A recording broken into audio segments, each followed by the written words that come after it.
Entonces, los huesos, en lo que corresponde a la clasificación de los huesos por su forma, son largos, alargados, cortos, planos y irregulares.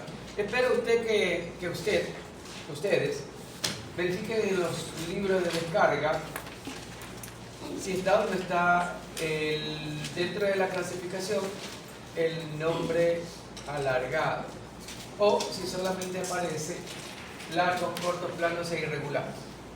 ¿Ya? Espero que se tome esa molestia de verificar eso en los libros, ¿no? Descarga, como no cuesta nada, descarga e investiga si y en cuántos libros aparece de una forma, en cuántos aparece de otra, o si ninguna aparece alargada. Bien. Hablamos de los huesos largos. ¿Cómo se describen los huesos largos? No solamente como lo hicieron al principio, de decir que denomina la longitud sobre el ancho y el grosor, sino que también tiene que dar toda la descripción general como lo hicimos ayer y como lo volví a hacer después de la respuesta de ustedes.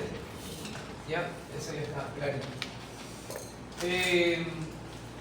Un característica o ejemplo de huesos largos, ahí están todos los que hicimos, e incluso yo les hice la referencia de que solamente se toma en consideración, al menos en esta foto, que es el metatarso y el metacarpo.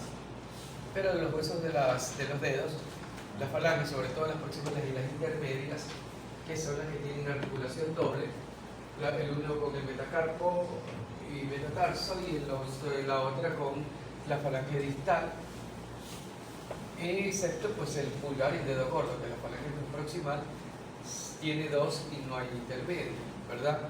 Entonces, pero esos huesos, viéndolos ya en físico, y que incluso lo vamos a ver en materiales, ojalá que los materiales que les suba los revise a conciencia y no solamente pasen a ser archivados como los libros o el programa virtual, que no sé si lo han abierto y lo han trabajado, porque lo puede abrir, se lo abre, pero el asunto es que lo trabaje, que trabaje con él para aprender, y ahí puede identificar estructura por estructura y vea la característica de una falange proximal e intermedia, y se dará cuenta de que deben ser considerados huesos largos, aunque sean pequeños. Bien, ahí está la descripción que hicimos ayer, los huesos alargados, las costillitas, dimos todas las características y por qué no se deben considerar huesos largos, sino alargados, porque no tienen todas las características de un hueso largo, ¿verdad? Y los huesos corticos, eso que estábamos revisando ayer, que no tienen parecido a lo que dice el texto, ¿no? Excepto el cuboides, y ahí todos los demás tienen diferentes formas, e inclusive hasta forma irregular, como el tarso, como el calcáneo y el astral, que son totalmente irregulares, pero los consideran como huesos cortos. Entonces yo le pondré un tarso, un gastrágalo, un calcáneo en la mano y va a ver que se va a dar cuenta que no tiene forma de cubo. Ya. Ahí está el dibujito que dice casi igualito como el que está aquí, ¿verdad? Mire la falange, ¿verdad?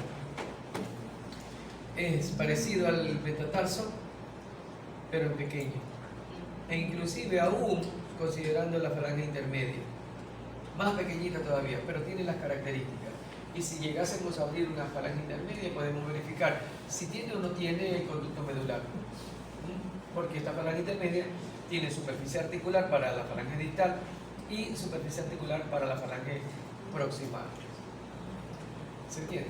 Entonces tratamos de razonar de esa manera, buscándole el porqué a las cosas y no solamente a lo mucho ver la figura y ya, ahí se están los dedos. Entonces, ¿qué son los huesos planos? Entonces aquí ya retomamos el tema de los huesos planos. Los huesos planos son, como su nombre lo dice, son estructuras planas que están formadas por dos capas de tejido compacto, y en medio una capa de tejido esponjoso llamada particularmente diploide. Ya, es como un sándwich. Dos capas de tejido compacto duras y una capa de tejido esponjoso que es más frágil, llamada diploide.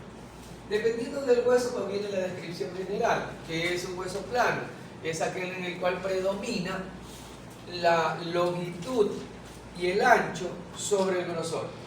Por ejemplo, suponiendo que sea un hueso plano, aunque el parietal es un rectángulo, es un cuadrado, este es un rectángulo, pero suponiendo que sea un cuadrado, es aquel en el cual predomina la longitud y el ancho, o sea, 2 predominan sobre la tercera, que es el grosor. Entonces predominan las dos primeras dimensiones sobre la tercera, que es el grosor. Se me suena como gripado, ¿no? Sí. Es que estoy agripado. Toda la semana estaba así. Pero porque los estudiantes me contagiaron. Entonces, ese es como debe comenzar a describir un hueso plano. Predomina la longitud y el ancho sobre el grosor. Y ahí viene la otra descripción. Son dos capas, una de tejido compacto por dentro y otra de tejido compacto por fuera. Y en el centro, en el medio, tipo sándwich de jamón, de queso, de mortadela o de lo que quiera, todos los venenos. Entonces, usted tiene ahí el diploide, que es el tejido esponjoso. ¿Ya? Y de ahí ya cuando toca describir el hueso como tal, las características particulares, así como dijimos que vamos a describir los huesos largos, así también el hueso plano lo vamos a describir. Y digamos que es una escápula, que es un hueso triangular, pues diremos que es un hueso triangular, que tiene bordes, que tiene caras, que tiene detalles anatómicos particulares, relieves, prominencias, espinas, etc., ¿no? Eso es su tiempo. Ya mismo lo vemos, también. Ahorita mismo. Es más, ahorita mismo. Ahí está. Es el escápula. Entonces, hueso plano que predomina la longitud y el ancho sobre el grosor, está delgadito, sobre todo aquí en el centro, que casi es transparente. ¿Ya? Los bordes están más engrosados, pero el hueso sigue siendo plano. Y este hueso, ya describiéndolo como hueso plano, con sus características particulares, vamos a subir esto. Perdón. A veces son lentes. Entonces, decimos, este hueso es un hueso plano triangular. ¿Por qué triangular? ¿Y qué es un triángulo? Es una figura geométrica que tiene 3 bordes y 3 ángulos, ¿verdad? Ahora, ¿qué tipo de triángulo es? Vaya y pregunto. Porque, ¿cuántos tipos de triángulo existen? Equilátero, isósceles y escaleno.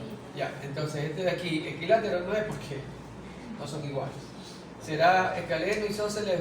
Ya le dije, vaya y pregunto. Pero lo que sí sé es que como triángulo tiene una cara anterior, que es esta que está aquí contra las costillas, cara costal de la escápula, está sobre las costillas, y una cara posterior libre, que solamente está cubierto por los músculos y por la piel. Tiene 3 bordes, un borde lateral, externo o axilar, porque recuerden que aquí viene, y entre este y este se forma la axila, el hueco axilar, que es una de las partes del miembro superior, ¿se acuerdan? Entonces aquí tiene ese borde axilar. Este borde es el borde vertebral, aquí vienen las vértebras, vértebras así, ¿no? Ya. Y un borde superior. Tiene 3 ángulos, un ángulo superior interno, un ángulo superior externo, que es este que está aquí, acá se lo ve mejor, y un ángulo inferior. Esos son los detalles que tiene este hueso plano triangular. Ahora, los detalles particulares de este hueso son que en la cara anterior es una excavación, algunos la tienen bien excavada, es bastante cóncava. ¿Sí saben que es cóncavo y convexo, no? Es una depresión, eso es una concavidad. Se llama fosa subescapular. Fosa subescapular. En la cara posterior hay una estructura que se denomina espina del omóplato y se origina acá y va aumentando así.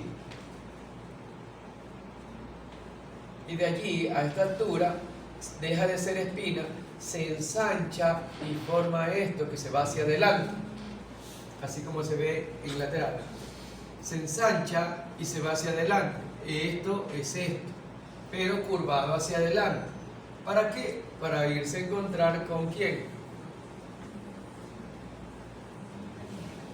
Con la clavícula y formar la articulación acromioclavicular, porque esta estructura de aquí se llama acromio.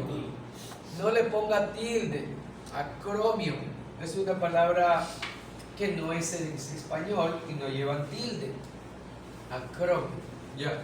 Entonces se forma la articulación acromioclavicular, una articulación plana, móvil y con líquido sinovial. Esto es lo que corresponde a la espina. Entonces, esta espina divide a toda esta cara posterior o libre en una fosa supra, arriba, espinosa. Y acá, Fosa inferior. Fosa inferior espinal. use lo contrario de supra. Infra. Infraespinosa. Fosa infraespinosa. Infraespinosa. Ya. Lo más llamativo de esta escápula también es en el ángulo externo, superoexterno, está esta, es una, así, que lo vemos acá.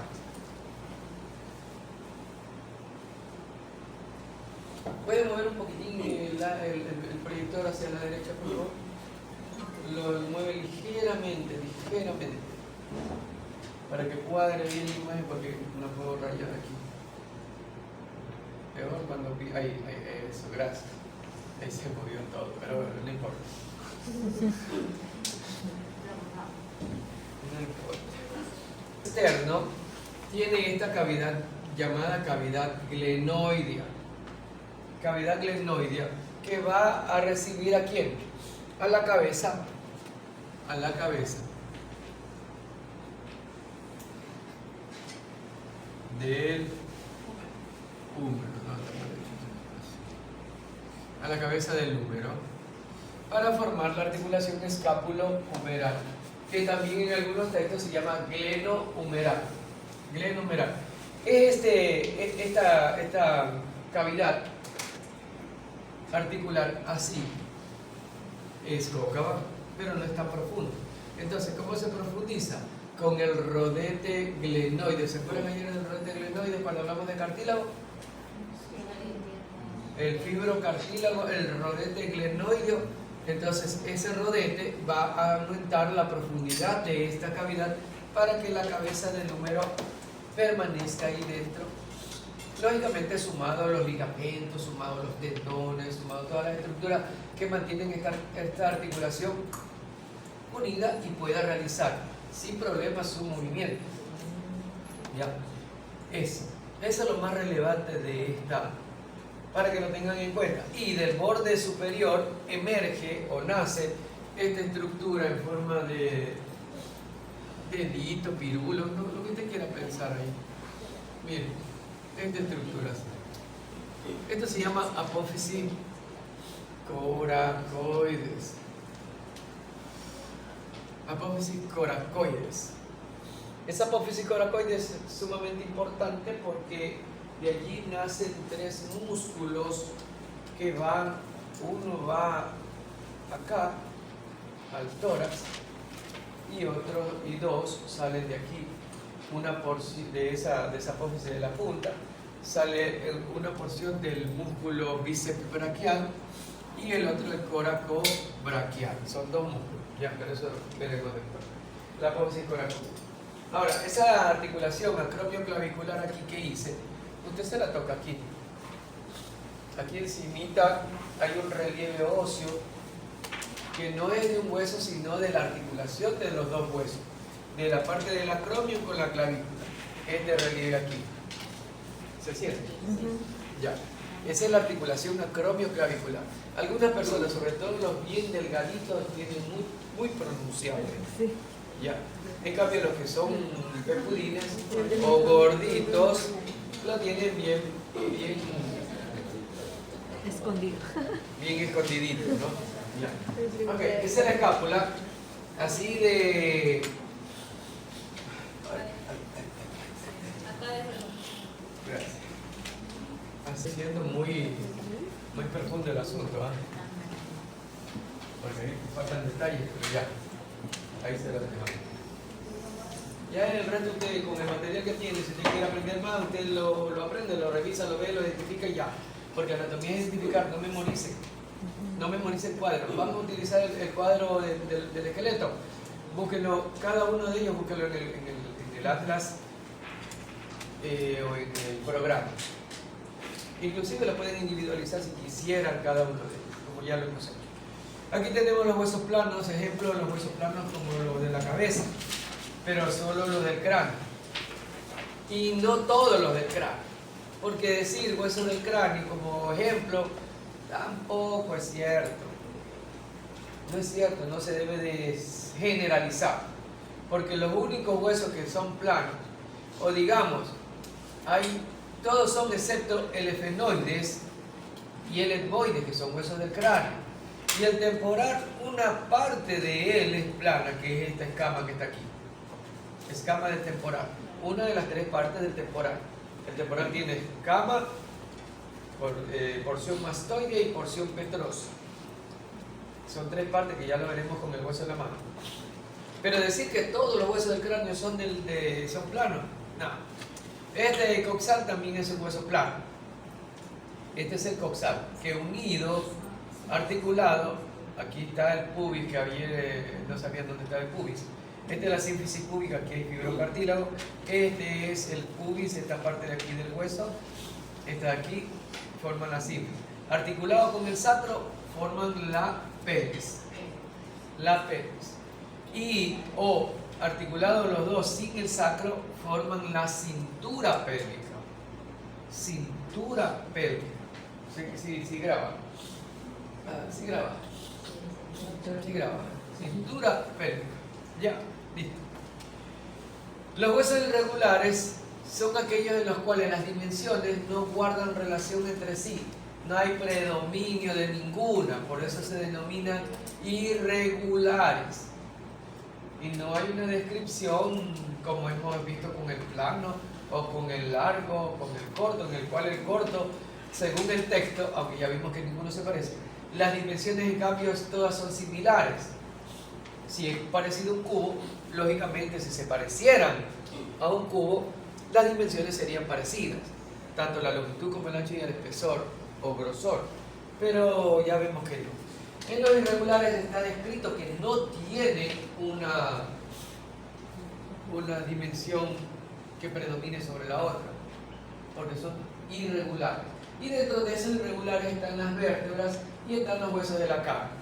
Pero tampoco hay que generalizar en la cara, porque ya vimos los huesos de la cara cuáles son. A ver, recordemos. No, pues no lea.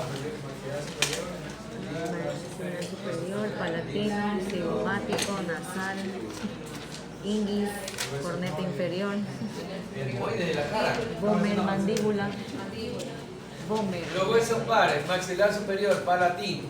Maxilar superior es irregular, palatino es irregular, corneta es irregular, el unguis irregular. El nasal no es irregular, el nasal es como el esternón, es plano alargadito, aquí dos, uno al lado del otro, son chiquitos, pero plano alargadito. ¿Y el cigomático? No es irregular, el cigomático es irregular. Ay. ¿Se acuerdan? Ya de los pares tenemos uno, porque hay que mirarlo, hay que ver la figura, hay que ver la imagen. Y sacamos conclusión que no debe ser puesto como irregular. Y con los impares, la mandíbula, totalmente irregular. Pero el vómer no es irregular.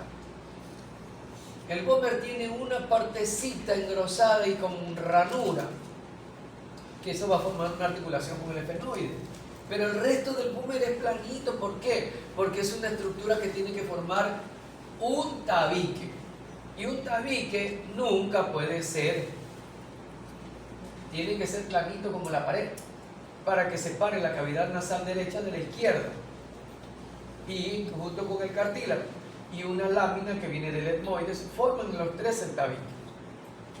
Eso lo veremos más adelante, igual es pregunta de elección y de examen. Entonces, por eso es que hay que estudiar cosa por cosa para determinar, sí, porque aquí decir huesos irregulares, los de la cabeza, así, a secas, y sin decir ni siquiera los de la cara, no, y decir todos los de la cara son irregulares, tampoco, como los planos, todos los del cráneo son planos, no es cierto. Y usted va a ver un efenoide, miren el efenoide en cualquier lado, y lo va a ver que no tiene ni por ningún lado ni corto ni plano, es totalmente irregular. Así hay que estudiar, pormenorizando los temas para aprender, porque si no repetimos como loro. Y eso es lo que yo estoy siempre en contra, yo estoy haciéndole la guerra para repetir como loro. Tenemos que razonar lo que estudiamos. Bien, y ahí viene otra polémica, el hueso sesamoide. Hueso sesamoide, dice su texto, su número puede variar entre las distintas personas. Estos huesos no alteran el número de huesos del esqueleto, pero dice que pueden aparecer ellos en mayor o menor número de acuerdo a la osamenta. Aquí hay 40 osamentas. No, 37. Pero ya se han jugado, ¿cuántos se han jugado? Ya van a malita al final para ponerle la mano. Entonces, dice que puede variar, pero a lo mejor sí, todos se parecen a la semilla de sésamo. Ya por ahí alguien publicó de la semilla de sésamo, y yo nunca me tomo la molestia de ver cómo es la famosa semilla. Que los huesecitos estos sesamoides, por eso se llama sesamoide de sésamo, se parezcan a la semilla. Ya, chévere. Pero involucrar como un hueso sesamoide cuyo número puede variar, porque puede estar como no puede estar, de eso trata de decir, que puede aparecer o no junto a articulaciones pequeñas y vitales. Si usted se encuentra entre sus dedos, en sus articulaciones, unos relieves, se toca y un huesito extra que tiene, chiquitico, parecido a un sésamo, a la semilla de un sésamo, o a lo mejor en los pies. Pero poner como ejemplo de hueso sesamoide, que sea por la similitud a la semilla, bien, pero que le pongan como sesamoide a la rótula, si la rótula siempre está. Todas las osamentas a través de la historia de la humanidad tienen rótula, porque involucra como sesamoide que puede o no puede estar en el esqueleto. ¿Se acuerdan? Si usted se toca su rodillita, ahí tiene sus dos huesitos, uno derecho y uno izquierdo. ¿Lo tiene? Verifique, por favor, a lo mejor estoy equivocada. Y tenemos un ejemplar aquí que podemos ponerle tiene de récord. El Ripley. El de Ripley. El primer osamenta que no tiene rótulo. Sería un hallazgo así.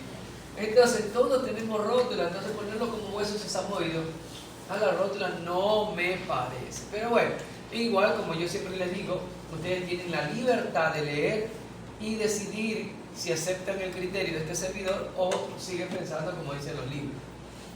Es su criterio, es su decisión, es su análisis, pero analicen pues, al menos háganlo para estar conscientes de que tenemos esa capacidad de discernir qué es lo que tenemos acá que nos están enseñando. Bien, ahí tenemos la rótula, miren. Cara anterior, rugosa. ¿Por qué? Porque la fibra del tendón que lo envuelve, que es el tendón del cuádriceps, este aquí está envuelto en el tendón de este músculo que termina acá en la tibia. Lo envuelve, esto está envuelto. Usted se hace así. Está envuelto dentro de esa estructura tendinosa. Entonces por eso tiene estos surquitos así irregular. siempre va a estar, este vértice va a estar hacia abajo. Esto es distal, esta es la parte proximal. O esto es cefálico y este es caudal. Y la cara posterior que está articulada ¿con quién? Dice cóndilo, carilla articular para el cóndilo femoral medial y para el cóndilo femoral lateral. ¿Con quién está articulado entonces? ¿Y por qué aparece en la pierna? Porque lo describen que está en la pierna, rótula tibi peroné. Rotipe. ¿Se acuerdan? Pero aquí vemos que hasta la descripción de las imágenes dice carilla articular para el cóndilo femoral. ¿Ya? Nada de todo lo que yo les he dicho, les voy diciendo y les voy a seguir diciendo, va a cambiar en los libros. Pero al menos utilizamos la neurona para diferenciar. Bien, ¿cómo se forman los huesos? Bueno, ya sabemos que los huesos se forman desde la etapa embrionaria, pues tiene que desarrollarse. ¿Cómo va a formarse ya la parte estructural que va a salir del útero? Tiene que desarrollarse de la parte embrionaria y fetal. El crecimiento de los huesos está también durante la lactancia, la infancia y la adolescencia, obvio. ¿A través de qué estructura? Hueso.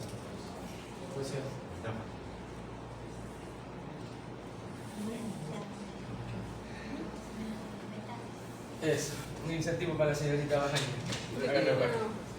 Ya, espérense.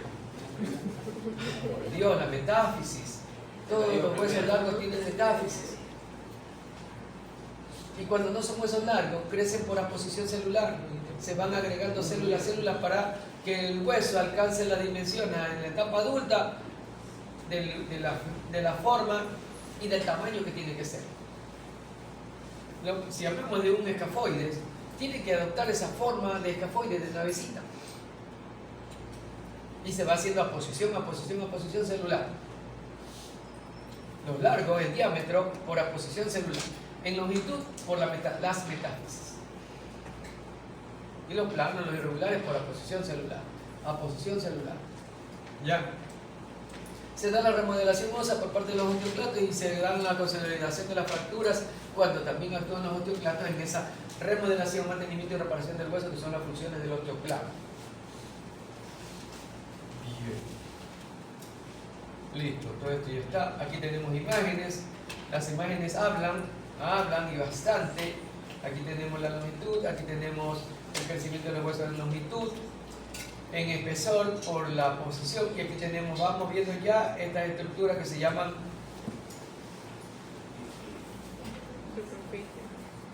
estas partes cartilaginosas, los productos que nacen, se llaman, conocidas en el campo como molleras. Eso en el campo, pero no estamos en el campo, estamos en el instituto. Y en el instituto hablamos de fontanelas. Estas fontanelas son cartilaginosas, todos nacemos con esto, excepto los pacientes, las personas que tienen, estamos hablando de nacimientos normales, ¿no? Personas que nacen normalmente, o nacen de forma normal, o son normales al nacimiento. Vea, tres formas de decirlo. Ya, son normales al nacimiento, entonces tenemos que nacer con estas fontanelas. Y hay una fontanela anterior, una posterior, una anterolateral.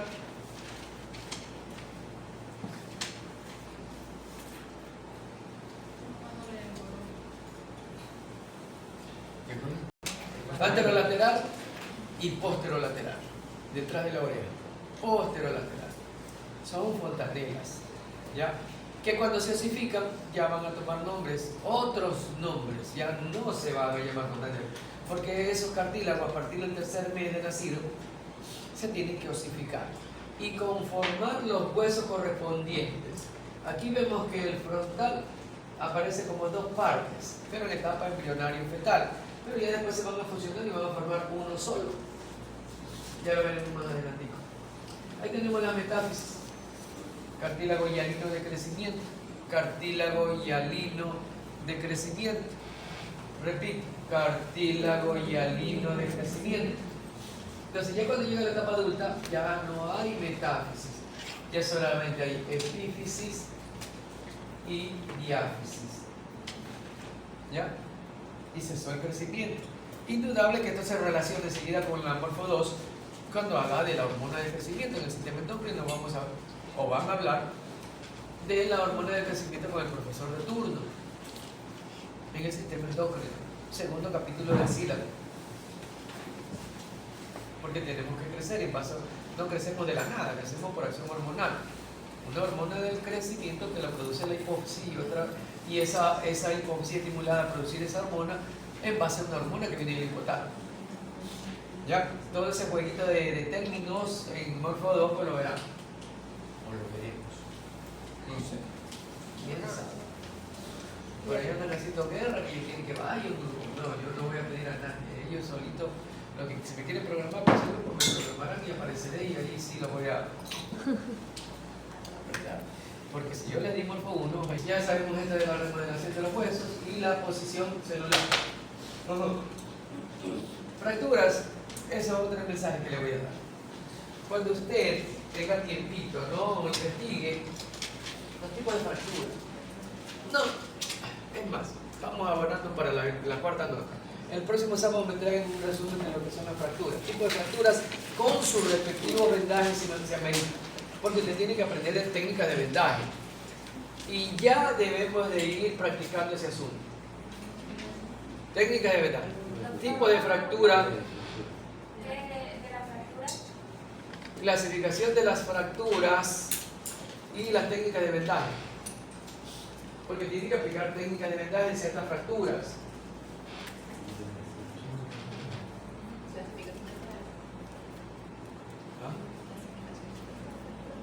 Eso dije.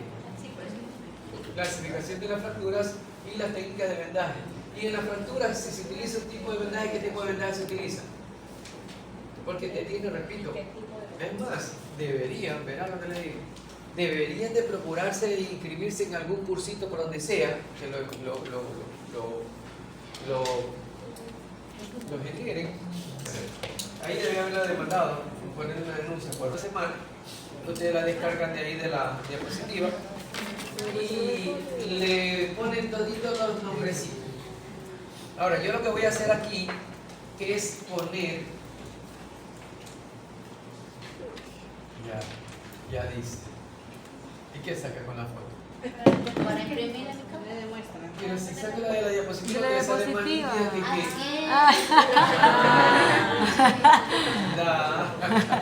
¿Qué pasa? la diapositiva. Nosotros vamos a ver las fontanelas. Miren, aquí viene la explicación de las fontanelas cuando se osifican en qué termina. Las fontanelas. Aquí esto se va a hacer un solo hueso y va a ser un solo borde. Este hueso va a cerrar su ángulo y este otro hueso, que es el parietal, va a hacer su ángulo. Entonces, aquí tenemos la unión de los bordes de los parietales con el borde posterior del frontal. Tenemos una sutura. ¿Qué es una sutura? Es la unión de los huesos por sus bordes. Una pregunta que siempre hago para regalar un punto. ¿Qué es la sutura? Es la unión de los huesos por sus bordes. Entonces aquí tenemos el borde posterior del frontal con los bordes anteriores de los dos parietales. Bordes, recuerden, son bordes. Esto se llama sutura coronal. Y tampoco va a confundirlo con el plano coronal. Es una sutura coronal, así. Coronal. Acá atrás, no puedo rayar, pero están los dos bordes posteriores de los parietales con el borde superior del occipitario. Esta sutura se llama sutura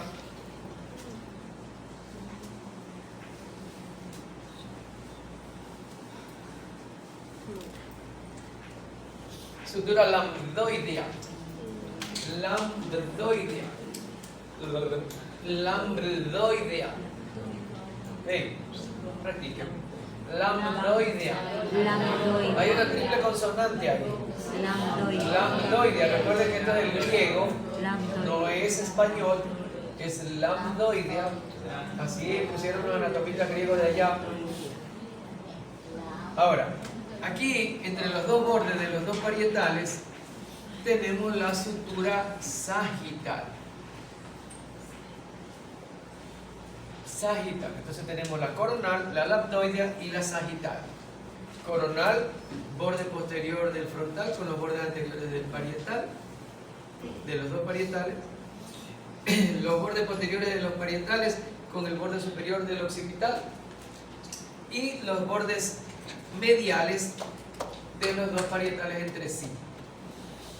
Tanto así que aquí podemos hacer también el uso de, interpretando con otras palabras, esta es la sutura frontoparietal. Frontoparietal. Esta es la sutura interparietal, por la sagital. Y la de acá, la sutura parieto-occipital. Parieto, no parietal occipital, sino parieto. Parieto-occipital. Se puede utilizar esos nombrecitos, cada uno con su respectivo principal, ¿no? Coronal, sagital y lambdoidea. ¿Ya? Ok.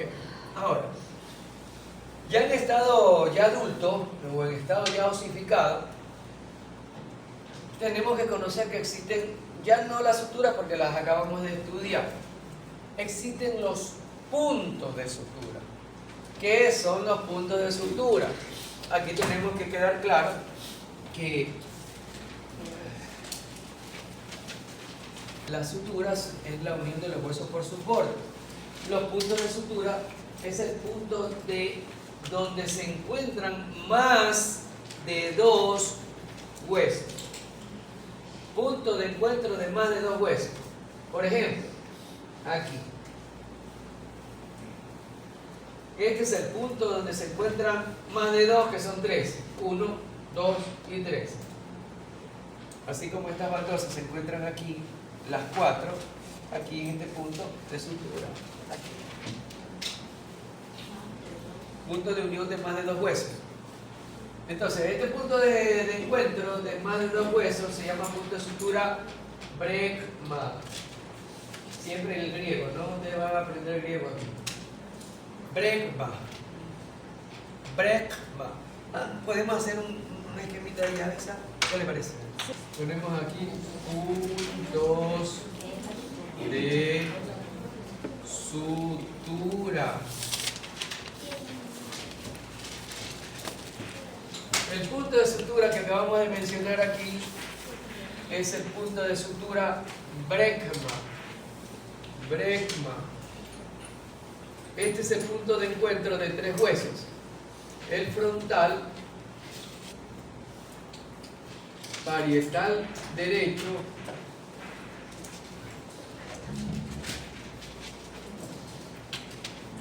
y parietal izquierdo.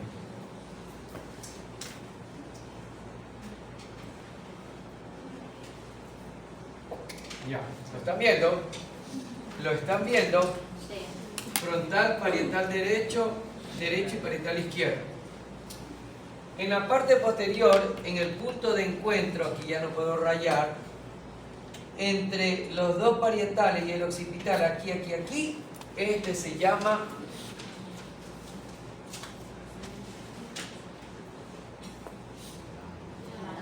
lambda. Y se ve que tiene similitud con lambdoidea, que es la sutura. El punto de sutura se llama lambda. Entonces, lo conforman el parietal derecho, el parietal izquierdo y el occipital. Ok. Nos vamos ahora a los laterales. Donde estaban las fontanelas laterales, anterolateral y posterolateral, ahí tenemos. Aquí se va a osificar, vamos a verlo mejor en el amarillo. Ya. Aquí tenemos el punto de encuentro entre cuatro huesos. Ya hablamos de cuatro huesos. Ahí se encuentra. Este punto se llama terion. No es terión, es terion con P, que no suena, pero sí se escribe. No. Terion. Asterio. La P va, porque es griego, que no tiene que cuando se escribe con P, la P no suena. Es más o menos como usted diga psicólogo.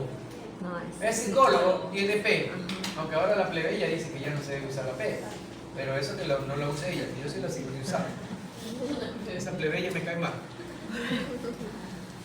Él está formado por el encuentro de los 4 huesos en este punto: el frontal, el parietal, esto corresponde al esfenoides, que son las alas mayores del esfenoides. Como es un hueso que va de lado a lado, aparece por acá con su ala y aparece por el otro lado con su ala. El esfenoide tiene alas mayores. Estas son las alas mayores del esfenoides. ¿Ya? Entonces ponemos aquí esfenoides. Y este hueso que está aquí, que se llama temporal. Ya está. Cuadrito de enseñanza y aprendizaje. Y el último punto de sutura en la fontanela mastoidea, que es esta que está acá, ya osificado, pues vamos a encontrar este punto de encuentro. Y ahí lo integra. Este se llama asterio. Asterio. Lo forman el parietal, el temporal y el occipital. Listo, cuarto charla.